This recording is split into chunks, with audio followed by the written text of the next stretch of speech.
রাখা রুটি খাবো, মন বলছে আর একটু ডাক, আর একটু ডাক, রুটি আছে খেলেই খাওয়া হবে, পানি আছে পান করলেই পান করা, আর একটু ডাকো, আর একটু ডাকো, আল্লাহ আল্লাহ আল্লাহ আল্লাহ। আল্লাহর কাঙাল হলে পরে আল্লাহ পাওয়া যায়।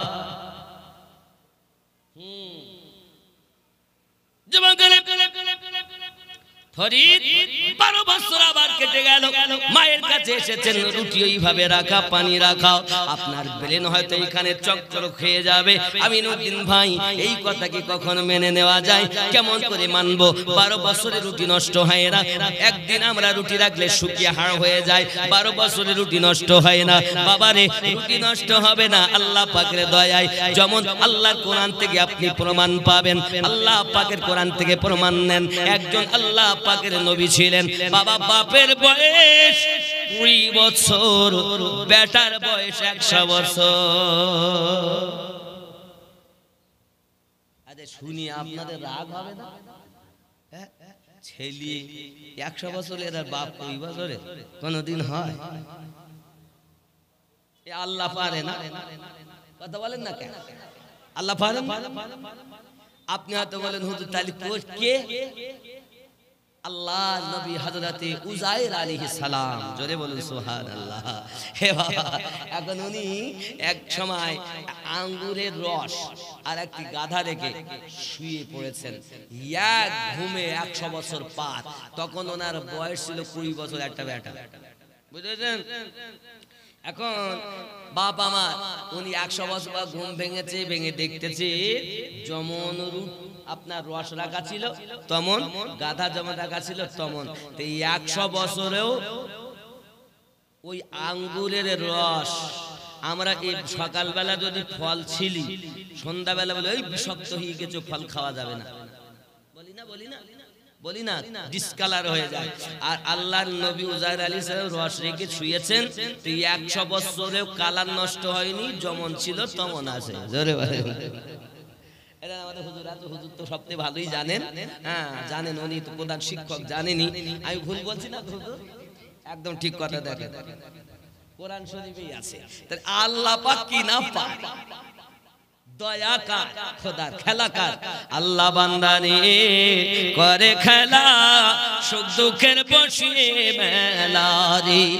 যারে ধনী দেখি সকাল বেলা, ওরে ফকির সন্ধ্যা বেলা, মুখের কথা নয় রে জাদু, খোদার পথে চলা। ছোট দিয়ে আয় কাল করে সুর, ওরে ডাকছেন কামলি ওয়ালা, খোদার পথে চলা।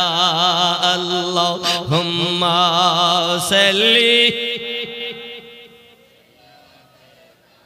মাওলানা মুহাম্মদ ওয়া আলা আলি সাইয়্যিদিনা। জোরে বলুন ইয়া রাসূলুল্লাহ। বাবজি এমন সমাতে ফরিদ বাড়ি এসেছেন, বাড়ি রুটি যেমন পানি তেমন খাওয়া পান করা হলো না, খাওয়া হলো না। বাড়িতে এসেছেন, মা বলছেন বাবা কেমন করে কাটালে 12 বছর? সঙ্গে সঙ্গে বাবা বলছেন ও জননী মা, রুটি সম্মুখে রাখা ছিল, পানি রাখা ছিল, খাইনি। মন যখন খেতে, আমার পেট যখন খেতে চেয়েছে, আমি আমার ডেকে ডেকে বলেছি রে ফরিদের পেট খাস না, এখন রুটি আছে সম্মুখে রাখা, খেলেই খাওয়া হবে, পানি আছে রাখা, পান করলেই করা হবে। আল্লাহ আল্লাহ করেছি, আল্লাহ আল্লাহ করাতেই 12 বছর কিভাবে কাটলো জানি না। মা বলে বাবা 12 বছর আগে নষ্ট করেছো, আবার 12 বছরে নষ্ট করেছো। খাবো খাবো করে আল্লাহ আল্লাহ করলে আল্লাহ পাওয়া যায় না।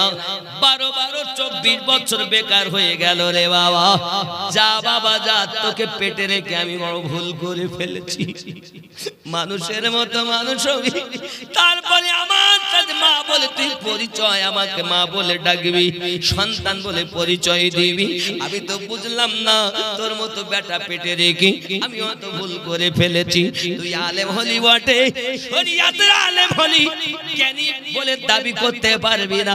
একরকম জ্ঞান হয়েছে, আর একরকম জ্ঞান অর্জন করার জন্য অনেক সাধনা করতে হয়। এই জন্য তো খাজা গরিব নওয়াজ 20টা বছর ধরে খাজা উসমান হারুনির পোটলা বহন করেছিলেন। জোরে জোরে বলুন সুবহান।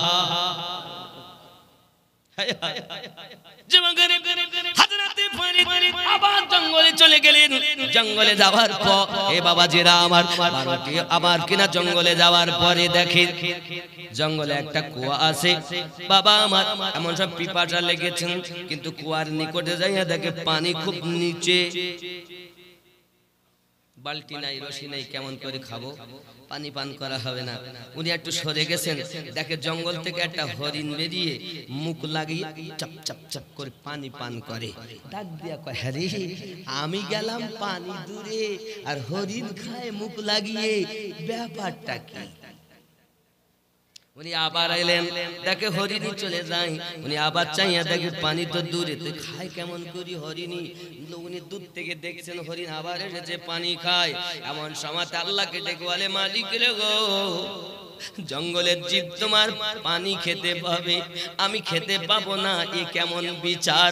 এলাহাম হচ্ছে ফরিদ, এই জঙ্গলের জীবগুলো আমি আল্লাহর প্রতি ভরসা করি, তাই পিপাসা লাগলে যখন কুয়ার নিকটে আসে আমি আল্লাহ কুয়ার পানিগুলো কানায় কানায় করে দে।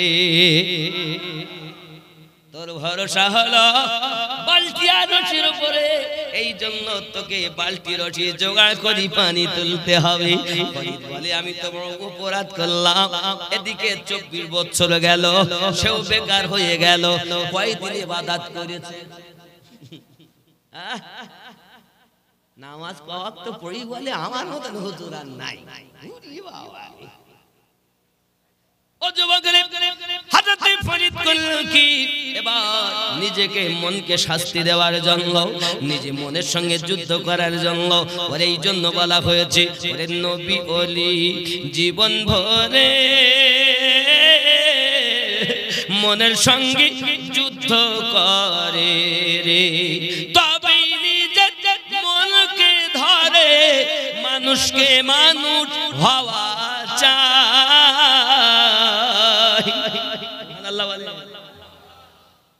যুদ্ধ এখন মনের সঙ্গে করতে হবে। ভাই ভাইতে যুদ্ধ করছো, গ্রামে এ পাড়া ও পাড়া মারামারি করছো না, মনের সঙ্গে যুদ্ধ করো। আল্লাহ ওয়ালারা তাই করেছেন। এইরূপ ভাবে ওনারা যুদ্ধ করি আল্লাহ পেয়েছেন, নবী পেয়েছেন। জোরে বলুন সুবহানাল্লাহ। বাবজি আমার ফরিদ করলেন কি? একটা গাছের গুড়ি, মানে মোটা একটা গাছ, মোটা গাছ, এই মোটা গাছ কুয়ারে মাথা দিয়ে পায়ে রশি বাঁধলেন, মাথাকে নিচু করলেন, করে আপনার ডাক দে, মালিক আমার, আমি জীবনে মনে কত ভুল করেছি আল্লাহ, আমি 24 বছর নষ্ট করে ফেলেছি, তুমি যদি বাঁচাও আমি বাঁচবো, আমাকে যদি মারো আমি মরবো। ওগো আমার মালিক, আমি চাই না দুনিয়ার কোনো নেহামত, তুমি আমার আপন করে নাও আল্লাহ, তুমি আমার রিজক দাতা, তুমি আমার হায়াত দাতা, তুমি আমার মরণ দাতা আল্লাহ, তুমি যা করবে তাই হবে। এখন পা হলো উপরে, মাথা হলো নিচে, আল্লাহ আল্লাহ আল্লাহ আল্লাহু লা ইলাহা ইল্লাহু, জোরে কোন সুবহানাল্লাহ। ইনি হলেন চিশতিয়া তরিকার একজন বড় তাপস আল্লাহর ওলি, জোরে বলুন সুবহানাল্লাহ।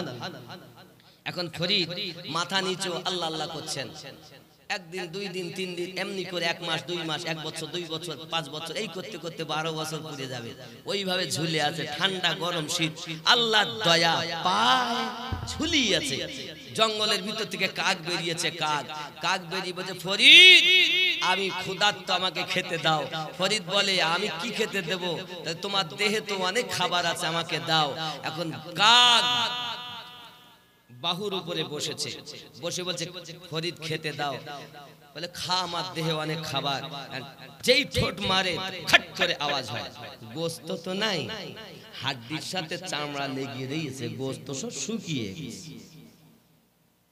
কাক বলছে, ফরিদ গো, তোমার গায়ে তো খাবার পাচ্ছি নে, তা তোমার যদি চোখ দুটো আল্লাহ দেশে, ওই চোখ যদি একটা আমার খেতে দিতে, তা আমার ক্ষুধাটা মিটে যেত।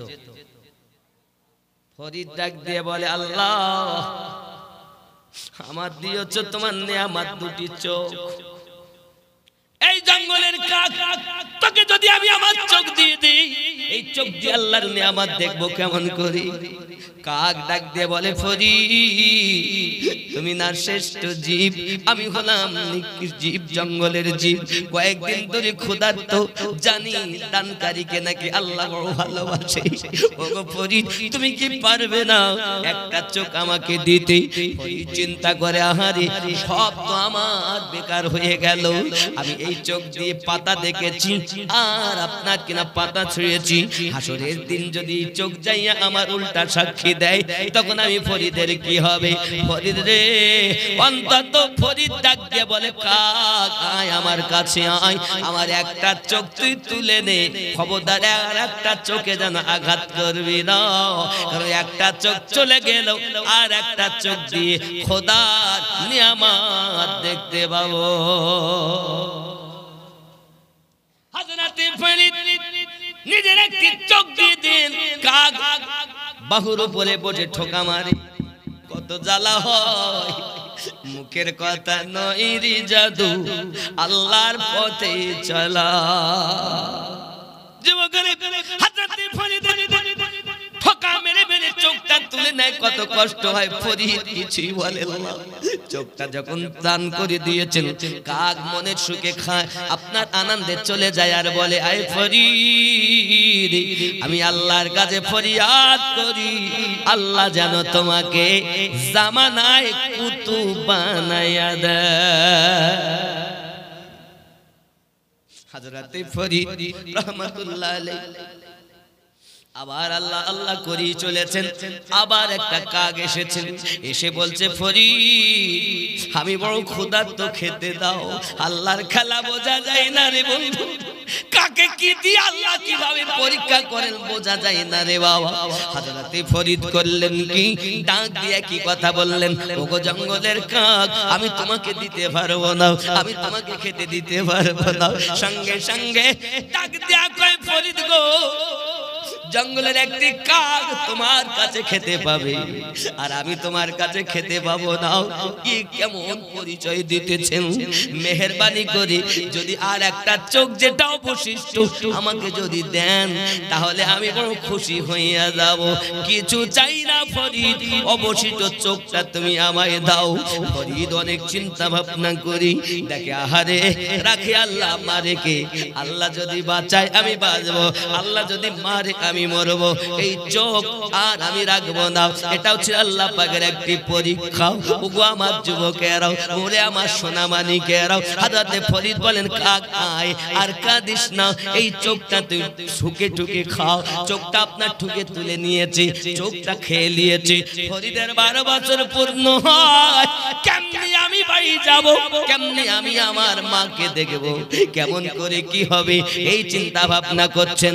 ইশারায় ইশারায় ওই কাঠের গুঁড়ির উপরে উঠেছেন, সব কিন্তু শিল হয়ে গেছে, খুব কষ্ট করে উঠেছেন। কুয়া থেকে নিকট বাইরে এসে ইশারায় ইশারায় আপনার আমার নবীর নাম মোবারকা নিয়ে কুররাতু আইনি বিকা ইয়া রাসূলুল্লাহ সাল্লাল্লাহু আলাইহি ওয়াসাল্লাম বলে, যেই না চোখে আপনার ঠোঁটে চুমা দিয়া চোখে বুলাইয়া নেয়, আবার আল্লাহ বলেন জিবরিল চলে যাও। আবার ফরিদ আমার নবীকে ও মোহাব্বত করে চোখে চুমু দিয়েছে, ফরিদের নতুন দুটো চোখ দান করে দিলাম। হযরত ফরিদ চোখ দুটি লইয়া দুনিয়া দেখে, মনে আনন্দে বাড়িতে আসে। মা জননী ফরিদ আসছেন বলে আপনার গেটের দরজা খুলে দাঁড়িয়ে আছে। যেই না ফরিদ এসেছে ভিতরে দিয়ে চলে গেছে, মায়ের মাথা জাঙের উপরে ফরিদ মায়ের কোলে মাথা রেখে শুয়েছেন। মা তার মাথায় হাত বুলায় আর বলে বাবা বাবা রে। ফরিদ এবার নিজের ঘটনাগুলো বলতে চাই। মা বলে বাবা বলতে হবে না রে, বলতে হবে না, তুই যে জঙ্গলে কিভাবে আল্লাহ আল্লাহ করেছিস আমি মা বাড়ি বসে বসে কাশফের মাধ্যমে সব দেখেছি। কেমন ছিল তার মা, কেমন ছিল তার মা? হে যুবকেরা বৃক্ষ তুমি কেমন, ফলে তোমার পরিচয়। মা ছিলেন আল্লাহর ইবাদতকারিনী, বাপ ছিলেন আল্লাহর ইবাদতি। ও যুবক, আমরা তো মা হয়ে ভালো হতে পারিনি, বাপ হয়েও ভালো হতে পারিনি, যার কারণে আমাদের সন্তান ভালো হয়নি। ফরিদ খামোশ, সব কিছু আমি দেখি। ও বাবারা, আমার মা জননী যারা বাদ শুনছেন শুনুন, মায়েরা আবিদা জাহিদা নেককারিনী হতে পারে, মায়েরা আল্লাহর ওলিয়া হতে পারে, কিন্তু মায়েরা মুরিদ করতে পারে না। মায়েদের মধ্যে, মহিলাদের মধ্যে কোনো নবী নাই, মহিলাদের মধ্যে ওলিয়া আছে, কিন্তু মহিলাদের মুরিদ করার শরীয়তে অর্ডার নাই। ঠিক নেই? আমার জননী শুনে নেন মা, দুঃখ পাবেন না জানো আমার মা। আমি আপনাদের বোঝানোর জন্য ছোট্ট একটা ঘটনা বলি। আপনারা শুনেছেন একজন পাগলের কথা, যিনি শুধুই বলতেন আনাল হক, আনাল হক। শুনেছেন? কেন আনাল হক? মনসুর হাল্লাজকে কেউ বা এসে বলে, ও গো মনসুর, তোমার বোন চরিত্রহীনা মহিলা। বলে কেন? রাতের বেলায় কোথায় যায় তোমার বোন, তুমি খোঁজ লাও। মনসুর বাইরে বেরিয়ে দেখে সত্যি তো বোন রাতের বেলা কোথায় যায়, পিছন ধাওয়া করেছেন। বলে দেখেন আল্লাহ যেন কি কুদরতি মানুষ, তারা আপনার কিনা এসে তাকে এক পেয়ালা শরবত দিয়ে যায়, এই শরবতটা পান করে। আর ওই ভাই মনসুর পিছন দিক থেকে বলছে, ও বোন, একা খাবে, আমাকে দাও। তো অল্প একটু ছিল, বোন তাকে দেয়, খাও। এখন এই এক অল্পক্ষণ ঢোক পান করে আপনার কিনা মনসুর নিজেকে বলতে লেগেছে আনাল হক, আনাল হক। বোন ডাক দিয়ে বলে, হ্যাঁ গো, আমি কতদিন ধরে এই প্রেমের সুধা পান করি, কোনদিন বললাম না, আর তুমি অল্প পান করি নিজেকে সামলাতে পারলে না, নিজে আল্লাহ বলে পরিচয় দিলে, আল্লাহকে কলঙ্কিত করে ফেললে, নিজেকে লজ্জিত অপমানিত করে ফেললে, শরিয়াতের বাজারে এমন একটি কথা বলে দিলে যে শরিয়াতে তোমাকে কাফের বলবে, আনাল হক বললে। এই কথা তুমি করলে কেমন করে? প্রসঙ্গক্রমে আমি আপনাদেরকে এটাকে আরেকটা দলিল দিয়ে প্রমাণিত করতে চাই। আপনারা শুনেছেন নবী মুসা আলাইহিস সালামের কথা, শুনেননি? মুসা নবী বলেন, আল্লাহ আমি আপনাকে দেখব। আমার আল্লাহ বলেন তুমি সইতে পারবে না। নবী মুসা বলেন, আমি দেখব। আল্লাহ পাক লান তারানি, আল্লাহ সইতে পারবে না। যে নবী মুসা নবী খুব জালালি ছিলেন, রাগান্বিত ছিলেন। আল্লাহ বলেন, ঠিক আছে যাও তুর পাহাড়ে। সংক্ষিপ্ত কথা, তুর পাহাড়ে গেলেন। তুর পাহাড়ে যাওয়ার পর আল্লাহ পাক একটু সেফাতি জ্যোতি দিয়েছেন পাহাড়ে, আর মুসা নবী বেহুশ হয়ে পড়ে গেছেন। বেহুশ হয়ে যখন পড়ে গেছেন, বেহুশ হয়ে পড়ে যাওয়ার পর যখন মুসা নবী 3 দিন থাকলেন, 3 দিন 3 রাত, 3 দিন 3 রাত পর মুসা আলাইহিস সালাম আল্লাহ সেবাতে নূরের প্রশংসা যখন করতেছেন, বাবা নবী মুসা নবী যা কথা বলেন, গাল দিয়ে তার আগুন বার হয়, আগুন, গাল দিয়ে আগুন বার হয়, যেদিকে তাকে আগুন ধরে যায়। যে কথা বলতে গেলেই হা করলেই আগুন বার হয়, আর যেদিকে দেখে সেই দিকে আগুন ধরে যায়। আগুন যখন ধরে যায়,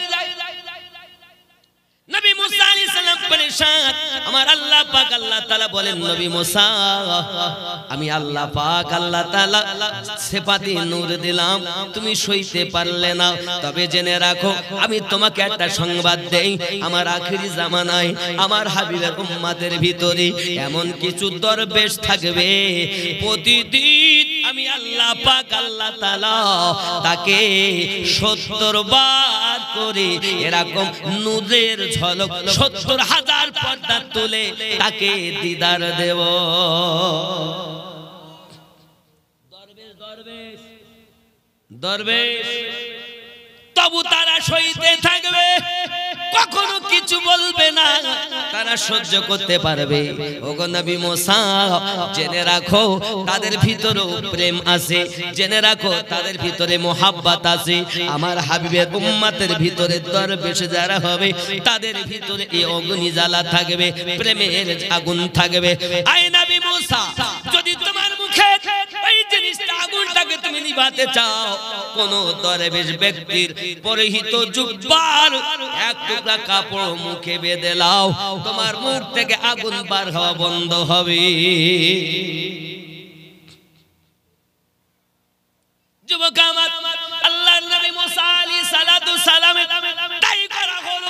এই আখেরি জামানার নবীর উম্মতের ভিতরে কিছু দরবেশ এমন আছে বাবা, লক্ষ লক্ষ দরবেশ আল্লাহ দুনিয়ায় দিয়েছেন। আমি আপনাদেরকে সংক্ষিপ্তভাবে বোঝাতে চাচ্ছি, এই ভারতের মালিকানা, ভারতের ভিতরে দায়িত্ব আল্লাহর অর্ডারে রাসূলুল্লাহ খাজা গরিব নওয়াজকে দিয়েছেন। ভারতের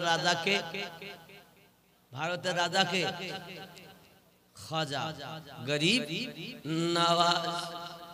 ও দিন বাকি নাই, মোদির গদি উল্টাতে দেরি নাই। ওরা যদি বলে এটা বড় ষড়যন্ত্র, আজ মানুষ তোরা মিছিল মিটিং করে দিবি, পিছন দিক থেকে আমরা হামলা চালিয়ে মুসলমান তোদের ধ্বংস করব, এটা কিন্তু এদের চালাকি। ওরে আমার যুবক, 6,40,000 একর জমি অকাপ সম্পত্তি তারা দখল করেছে। জালিম সরকার আমাদের হয়েছে, এই জালিম সরকারের আপনার কিনা গদি উল্টাতে দেরি লাগবে না। জানা উচিত আল্লাহর ওলিদের খাটিয়ার তলায় পানির পাত্রে তো জামানার রাজার রাজত্ব ভরা থাকে।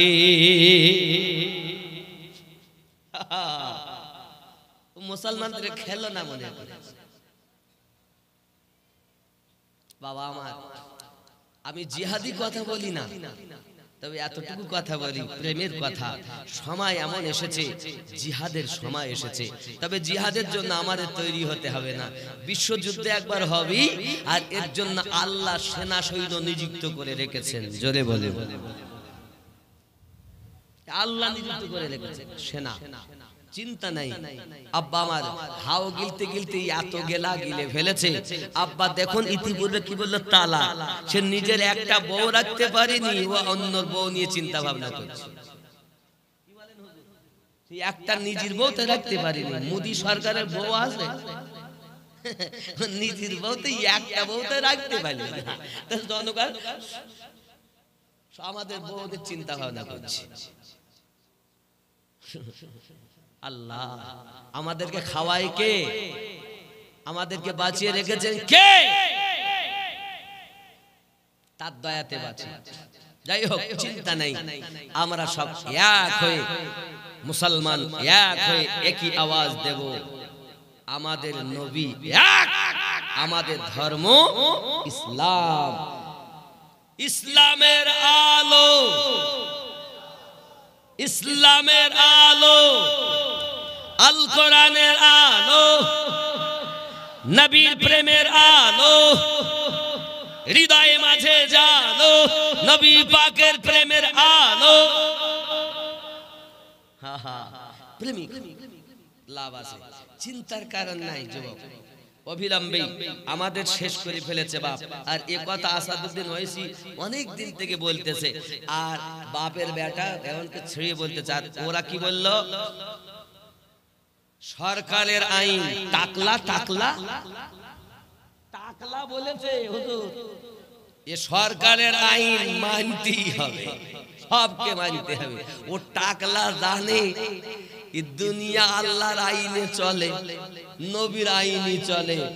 ওর আইন মানতে, আমরা দুনিয়ার কোন সরকারের আইন মানি না, রাসূলুল্লাহর আইন, আল্লাহর আইন ছাড়বো না। সরকারের আইন মানতে রাজি, তবে যেটা গ্রহণযোগ্য, অগ্রাহ্য আইন সরকারের আমরা মানতে পারবো না। আর ও টাকলা, একে তো মাথার টাক সব উঠে গেছে, চুল একটাও নাই, অত্যাচারী জালিম কুত্তার বাচ্চা। তুই বলিস কেমন করে যে সরকারের আইন মানতে হবে? এই সরকারের ইস্তফা আমরা চাই। এখন যদি ভোট করে না তো বাপ আমার একদম 24 ঘন্টার মধ্যে ওই একটা ভোট মুসলমানের পাবে। আপনাদের রঘুনাথগঞ্জে কি হলো? 3টে গাড়ি পুড়ে যায়, মার্ডার হয়েছে, হয়নি? কি মনে করেছেন? কেউ বলছে করিস না, ভিতরে সব এক বলো, জেনে নাও আমার কথা শুনে রাগ করবে বলো সব, কিন্তু কিছু করার নেই। কাকে আপনি ভোট দিয়ে তুলেছেন? ওপরে আব্বা আমার। আমাদেরকে প্রথম থেকে ইসলামের ইতিহাস পড়ে দেখুন, সবাই আমাদের কাটতে চেয়েছে, তো ইসলামকে যত কেটেছে তত বেড়েছে। এটা হলো খেজুর গাছের মতো ইসলাম ধর্ম, একে যত কাটে তত লম্বাই হয়। জোরে বলে এমন মর্দে মুজাহিদ বেরিয়ে যাবে, দেখতে পাবে। তা এই হাত যদি একবার উঠে যায় না, আমার দোয়া না কবুল হতে পারে, আপনার না হতে পারে। আচ্ছা, আমার এই দুনিয়ায় ভালো মানুষ নাই, কথা বলেন, ভালো মানুষের জন্য তো দুনিয়া চলছে, কি বলেন হুজুর? একবার যদি উঠে যায় তুই 1 ঘন্টা লাগবে না, শেষ হয়ে যাবে। আল্লাহ পাক যদি ফিলিস্তিনকে আগুন দিয়ে শেষ করে দিতে পারে, যা কেউ পারেনি, জঙ্গলের এক শিয়াল বেরিয়ে, বিড়ালের মতো এক জীব বেরিয়ে যদি শেষ করতে পারে, তা আল্লাহ পাকে মোদি সরকারের হাত থেকে আমাদেরকে বাঁচাতে পারে। জোরে বলেন। তা আমরা আল্লাহ তাবেদার, এই পথে যদি এখন এর জন্য যদি আমাদের জীবন দিতে হয় তো শহীদের দরজা পাবো। জোরে বলুন সুবহানাল্লাহ। কারণ এটা যুদ্ধ এমন জায়গায় এসেছে, যদি আমাদের মসজিদ এসে ভাঙে, এখন তাহলে আমার বাবার মাজার যদি এসে বলে দখল করিলে, আচ্ছা আমরা নওদার লোক দেব? বলেন দেব? তার জন্য ওরা র্যাপ নামিয়ে, ওরা যদি ফোর্স নামিয়ে বম দিয়ে আমাদের উড়িয়ে দেয়, মরণ হয়। আমাদের মসজিদ যদি দখল করতে চায়, ইমাম সাহেব বলে ইমাম সাহেব ধরো, তো ইমাম সাহেব দিবে, আমরা কেউ দিতে যাবো? তো সব মসজিদ দখল করলে ওর বাপের সম্পত্তি তো লিয়েছে, ওর বাপের লয়, আল্লাহর সম্পত্তি, আল্লাহর নামে এই দুনিয়াটা আল্লাহ বানিয়েছেন। আর মা ফাতেমার ইন্তেকাল মানে বিয়ের সময় আম্মা জানের নামে আল্লাহ দুনিয়া ওয়াকফ করে দিয়েছেন। এই আমি সহি হাদিসের কথা বলছি, শুনে রাখো, এ দুনিয়া সরকারের না, এ দুনিয়া আল্লাহ বানিয়েছেন। আর এই দুনিয়াকে মা ফাতেমার বিবাহের সময় আল্লাহ ওনার নামে ওয়াকফ করে দিয়েছেন। জোরে বলুন, মা ফাতেমা রাদিয়াল্লাহু তাআলা আনহার ওয়াকফকৃত সম্পত্তিতে আমরা বসবাস করি। যিনি জান্নাতি নারীদের সর্দারিনী। যাক, আমি সাইডে যাব না, ঘটনাটা একটুখানি বলি। 11:30 বাজে, 12টার মধ্যে শেষ কর। হ্যাঁ, কি আছে না, সম্ভব না। আমি মানুষ, আমার গলায় ব্যথা, আমি অপারেশন করতে যাব, এই কারণে আমি 2 ঘন্টার বেশি নয়, সেখানে আরো 8 ঘন্টা বেশি করছি। আপনি জানেন না, আমি 24টা রোজা পর্যন্ত ব্যাঙ্গালোরই ছিলাম। গলাতে আমার এখানে পানির সিস্ট বাবা, আমি 3-3.5 ঘন্টা বক্তব্য দিয়েছি। আমি নিজে অসুস্থ না হলে হতো। এই জলসাগুলো ধরেন, এই জলসা আমি মোটে যদি না আসতাম, আপনার কি বলতেন? হারামির জাত আমিনুদ্দিন বলতেন না?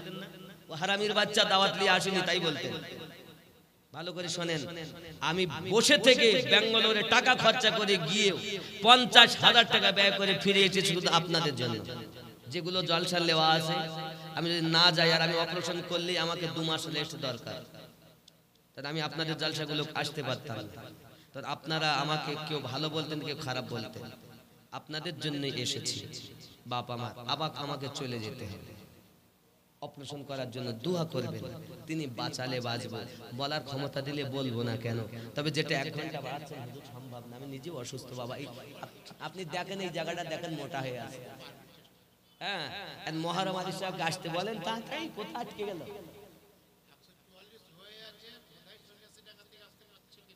একটু চেষ্টায় থাকেন বাবা, 144 তো জারি হবেই। যা ভাব, কেবল তো কানতে শুরু হয়েছে, কত কি হয় ভিতরে ঢুকলেই মরণ।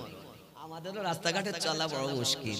কাল কি আবার যাবো সেই নন্দীগ্রাম, কি হবে তা আল্লাহই জানে, বুঝলেন? খুব মুশকিল বাবা। আল্লাহ, একটু জিকিরে লা ইলাহা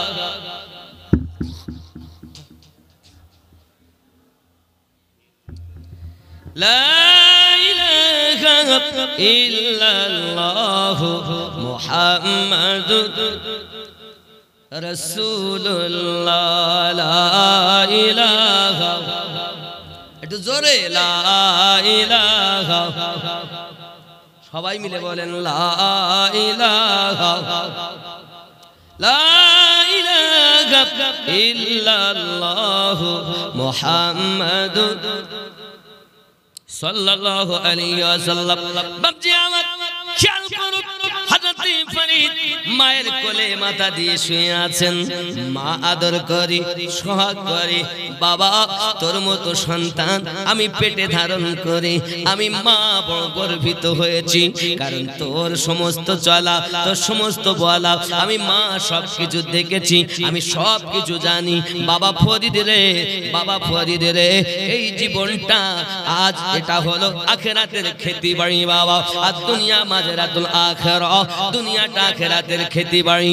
এ বাবাজি আমার, এই দুনিয়ায় এখন তোমাকে প্রয়োজন একজন কামেল মুর্শিদের কাছে নিজেকে বিক্রি করা।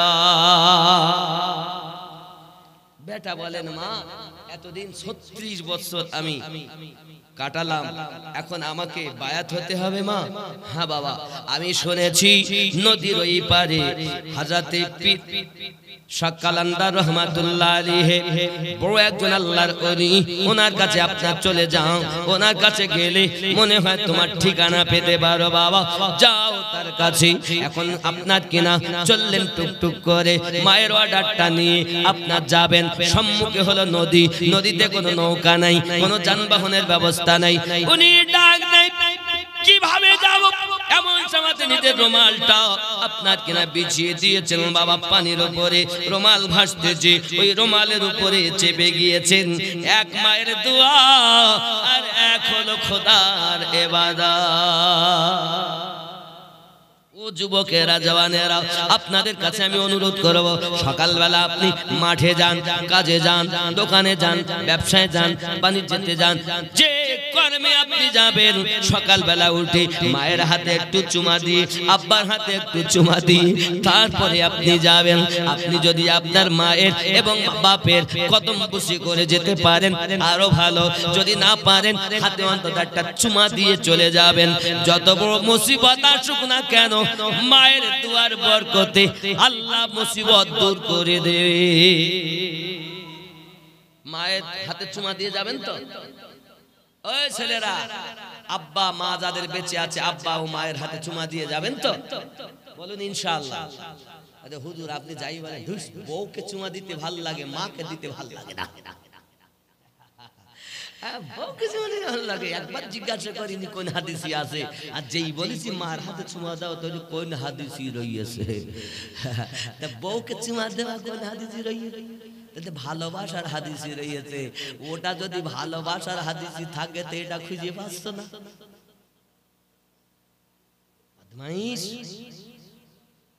যে মা তোমাকে পেটে ধারণ করে রাখলো, আল্লাহ পাকের নবী সাল্লাল্লাহু আলাইহি সাল্লাম বলেছেন, বুখারী ওই মুসলিম ও মিশকাতে রাসূল করিম সাল্লাল্লাহু আলাইহি সাল্লাম বলেন, জান্নাত তোমার মায়ের কদমের তলায়।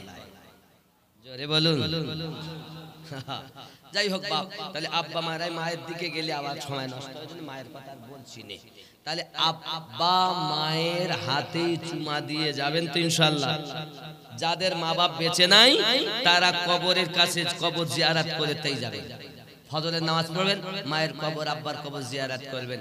আল্লাহর বান্দা নামাজও পড়ে না, এক আধ সপ্তাহ কি মাসকে মাস হয়ে গেছে মা বাপের কবর জিয়ারত করে না। আছে না নাই?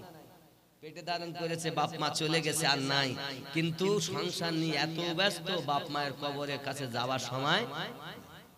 যুবক দোয়া করি আল্লাহ আপনাদের হেফাজত করুক, আব্বা মায়ের কবরের কাছে যাবে। যাদের বেঁচে আছে তারা আব্বা মাকে সন্তুষ্ট রাখবেন, তাদের হাতে চুমা দিবেন, কারণ আল্লাহ কোরআন শরীফে বলেছেন, ওয়াতানহারহুমা, তোমার আব্বা মা যেন উহু আওয়াজ না বার করে। যাই হোক, হযরত ফরিদ পানির উপরে রুমাল বিছিয়ে ভেসে চলে যাচ্ছেন। বাবা হযরত শাহ আবু আলী কালান্দার ওই পার থেকে দেখতেছেন, আহা এ কেমন আল্লাহর বান্দা রুমালের উপরে ভেসে আসতেছে। আবু আলী কালান্দার ওখান থেকে বলেন, আল্লাহ ये जो विशाल ব্যাপার পানির উপর দিয়ে ভেসে ভেসে আসে, আল্লাহ ও যেন পাখার মতো নদীর মাঝখানে ঘোরে। আল্লাহ ওয়ালার কথা আল্লাহ কবুল করে নিয়েছে। শেখ ফরিদ সমুদ্রের মাঝে পাখার মতো ঘুরছে। শেখ ফরিদ বলে, আল্লাহ আমার আব্বা নাই, আমি মায়ের দুয়ার বরকতে এসেছি, আল্লাহ আমাকে এই বিপদে নদীর মাঝে যে ফেলেছে, আল্লাহ তার মাথায় যেন দুটো শিং গজিয়ে যায়। আল্লাহ ও দুয়াটাও কবুল করে নিয়েছে। এখন হযরত শেখ ফরিদ টুক টুক টুক টুক করে নদীর কিনারা পার একদম কিনারে চলে গেছে, পার হয়ে গেছেন।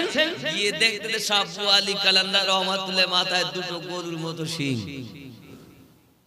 এখন উঠে বেঁচে, বাবা ফরিদ আমারে মাফ করে দাও বাপ। না হুজুর আমি এসেছি একটু মুরিদ হব বলে মায়ের দোয়া নিয়ে এসেছি। মা বলেছেন শাহ আবু আলী কালান্দার আমি তো চিনি না, আমি সেই শাহ আবু আলী কালান্দার। হে বাবা ফরিদ, তোর মাল আমার কাছে নাই আব্বা, তোর মাল আছে ওই কুতুবউদ্দিন বখতিয়ার কাকি রহমাতুল্লাহ আলাইহির কাছে, তোর আধ্যাত্মিক মাল জমা করা আছে। জোরে বলে, হুজুর আমি তো ওনাকে চিনি না, তাই আমার জন্য আগে তুই দোয়া কর যাতে আমার সিং ভালো হয়ে যায়, তাহলে আমি তোকে পরিচয় সব দিয়ে দেব। জোরে বল। প্রেমের খেলা বাবা, প্রেমের খেলা, প্রেমের বাজার। ওলি আল্লাহ দরবারে ওলি আল্লাহর কথা বলি। হযরতে শাহ আবু আলী কালান্দার রহমাতুল্লাহ আলাইহি আবার আল্লাহর কাছে দোয়া, আল্লাহ আমি যে দোয়াটা করেছিলাম আল্লাহ আমি ওনাকে মাফ করে দিয়েছি, আল্লাহ তুমি ওনার শিক্ষা ভালো করে দাও, আল্লাহ যেমন ছিল পুনরায় তেমন করে দাও। আল্লাহ পাক দোয়াটা কবুল করে নিয়েছেন। শাহ আবু আলী কালান্দার রহমাতুল্লাহ আলাইহির শিং দুটো ভালো হয়ে গেছে। জোরে বলে। এবার বলছেন, বাবা তাহলে আমি কোন ধার দিয়ে যাব, কিভাবে যাব? উনি বললেন, দেখো বাবা উনি ওনার দরবার দিল্লি, খাজা মাইনুদ্দিন চিশতি আজমিরি রহমাতুল্লাহ আলাইহির খলিফা, কি নাম? কুতুবউদ্দিন বখতিয়ার কাকি রহমাতুল্লাহ আলাইহি। জোরে বলে। বাবা তুমি ওনার কাছে যাও, যাওয়ার পরে ওখানে যাইয়া তুমি বায়াত হবে। দেখুন মাওলানা রুমি, জালালউদ্দিন রুমি লিখেছেন, हर के ख्वाहत हम सीने बा खुदा इंसिनत दर हुजूर আউলিয়া। এই জীবনে খোদার শানে কেউ যদি মিশতে চাও, ওলি আল্লাহ ফকির দরবেশ আউলিয়াদের সঙ্গ না। জোরে বলুন, আরো জোরে বলুন সুবহানাল্লাহ। হে বাবাজি আমার, হযরতে কুতুবউদ্দিন বখতিয়ার কাকির ঠিকানা উনি দিলেন। কুতুবউদ্দিন বখতিয়ার কাকি হুজুরের ঠিকানা নেওয়ার পর উনি আপনার টুকটুক করে যাচ্ছেন। জোরে বলুন সুবহানাল্লাহ।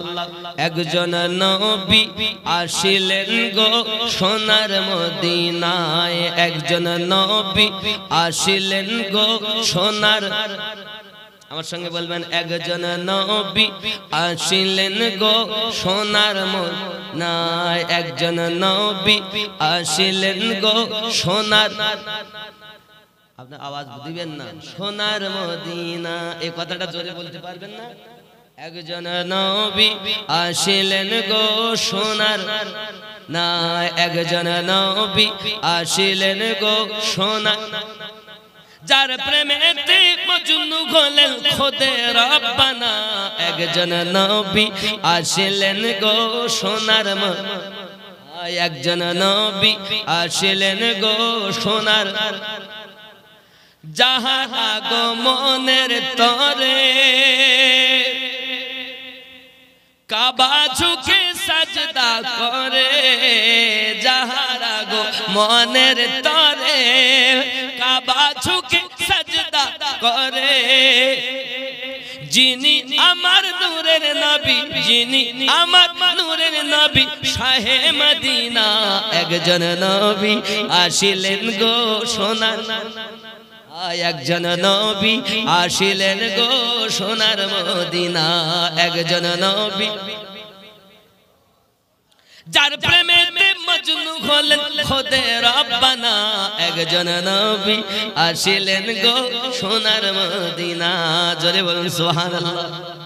কুতুবউদ্দিন বখতিয়ার কাকির ঠিকানা পেয়ে শেখ ফরিদ টুক টুক টুক টুক করে আপনার রওনা দিয়েছেন। আব্বাজি আমার সোনা মানিক এমনি করে আপনার দিল্লি সরজমিনে যখন উনি পৌঁছিয়েছেন, তখন হুজুর আমার ইবাদত করতেছেন, নামাজ পড়তেছেন। উনি পিছনে বসে থাকলেন। নামাজ পড়া হয়ে যাওয়ার পর উনি আপনার কিনা দাঁড়িয়ে গেছেন, কদম দুটি ধরে নিয়েছেন। হুজুর আমাকে আপনি মুরিদ করে নিন। জোরে কোন সুবহান। চাইয়া দেখেন এখান থেকে 36 বছর আগে মুলতানের জামে মসজিদে আমি কেতাব পড়তেছিলাম, যে হুজুর আমাকে বলেছিল বাবা এই কেতাব তোমার উপকার করেছে কি? আমি বললাম না। তাই উনি বলেছিলেন আমার সঙ্গে চলো উপকার পাবে। তাই সেই হুজুর দেখতেছি ইনি। জোরে বলে। এখন কুতুবউদ্দিন বখতিয়ার কাকি বলেন বাবা তোমাকে যখন আসতে বলিলাম তখন তুমি আসুনি, দেরি করে ফেলেছো, এখন আমি তোমাকে মুরিদ করতে পারবো না। হ্যাঁ এখন আমি তোমার মুরিদ করতে পারবো না। না হুজুর আমাকে মুরিদ করতেই হবে। হুজুর আপনি আমাকে ফিরাবেন না, আমি খুব কষ্ট করে এসেছি, হুজুর আপনি আমাকে মুরিদ করেন। এমন সময় উনি বলছেন আমি মুরিদ তোমাকে করতে পারি, তবে আমার একটা শর্ত আছে। কি শর্ত হুজুর? তাতে শর্ত হলো এই যে আমাকে প্রতিদিন এশার নামাজের পর পানি গরম করে দিতে হবে। সেই পানি আমি উযু বানাবো, তাহাজ্জুদ নামাজে পড়ার জন্য উযু বানাবো। আর এই পানিটা তোমার একদিন না, দুদিন না, তোমাকে এই পানিটা দিতে হবে 7 বছর। কদিন? 7 বছর। বাবা জেনে রাখো, তুমি এই মাটির পাত্রতে পানি গরম করবে, জেনে রাখো কোনোদিন যদি পানি দিতে ত্রুটি হয়, কোনোদিন যদি তুমি পানি না দিতে পারো, তা তোমাকে আবার কিন্তু গোড়ায় যেতে হবে, বা পাত্র ভেঙে যায় বা কিছু হয়ে যায়, তখন তোমাকে আবার গোড়ায় যেতে হবে। তোমাকে সেই প্রথমের জায়গায় গিয়ে আবার তোমাকে 7 বছর ডিউটি করতে হবে। পারবে? হুজুর চিন্তা করে না, আমি এক এক করে 36 বছর কাটিয়েছি। এখন আমি যদি বলি পারবো না, তাও তো বেকার। যেখানে পাস মানে 36 বছর গেল, 7 বছর করতে আমার অসুবিধা নাই। সময় থাকতে পীর ধর্ম দাখিল হইয়া তরিকায়, পীরের হাতে বায়াত হইলে নবীর উম্মত তারে কয়। সময় থাকতে পীর ধর্ম দাখিল হইয়া তরিকায়। জোরে বলো। বায়াত হইলে পীরের হাতে, দেখা হয় রাসূলের সাথে। যাইয়া দেখো হাকিকাতে আল্লাহ রাসূল এক জায়গায়। সময় থাকতে পীর ধর্ম দাখিল হইয়া তরিকা। বলুন, খেয়াল করেন, তোমার পীরকে রাইখা দূরে যাও যদি অন্য পীরের দাঁড়ি, দিবে না কিছুই তোমারে যদি সে খাঁটি পীর হয়। সময় থাকতে পীর ধর্ম দাখিল হইয়া তরিকা। সাবু আলী কালান্দার বলেন আমার কাছে কিছু নাই, তোমার মাল আছে অমুক জায়গায়, আসল পীর হইলে সেখান থেকে নিতে হবে। জোরে বলুন। আর নকল পীর হইলে বাবা এখন খেলাফতি টাকাতে কিনতে পাবে। 4 জায়গার খেলাফতি পেয়েছে, 5 জায়গার খেলাফতি, ও ভেতরে হাত দিয়ে দেখেন ও কোন জায়গা জিকির করে, ও চোর কোথাকার। আমাকে শুনতেই বুঝতে পারে না, এই জিনিসগুলো আরো বোঝেন। এই দুনিয়ার যত শিক্ষা তার উপরে পীরের দীক্ষা। এই দুনিয়ার যত শিক্ষা তার উপরে পীরের দীক্ষা। পাশ করিলে ওই পরীক্ষা অমর থাকে এ ধরায়। সময় থাকতে পীর ধর্ম দাখিল হইয়া তরিকা। বলুন বন্ধুনি আমার, শেখ ফরিদ বলেন হুজুর আমার কোনো আপত্তি নাই, আমি আপনার ডিউটি করতে রাজি। প্রতিদিন এশার নামাজ হয়, বাবা পানি গরম করেন, ওই পানিটা একটু ঠান্ডা হয়, হুজুরকে আপনার উযু বানাতে দেন, উযু বানান, উনি তাহাজ্জুদ নামাজ আদায় করেন। বাবা তাহাজ্জুদ নামাজ প্রতিদিন পড়ে, ডিউটি চলতেছে, একদিন, 2 দিন, 3 দিন, এমনি করে আপনার কিনা চলে গেল। হে যুবকেরা আমার, ডিউটিটা 7 বছর পূর্ণ হতে আর মাত্র 1 রাত বাকি আছে। কয় রাত? কয় রাত? 1 রাত। 1 রাত বাকি আছে। হঠাৎ কুতুবউদ্দিন বখতিয়ার কাকি আল্লাহ পাকের দরবারে হাত তুলে বলেন, আল্লাহ, আমার ফরিদ খুব ভালো ছেলে,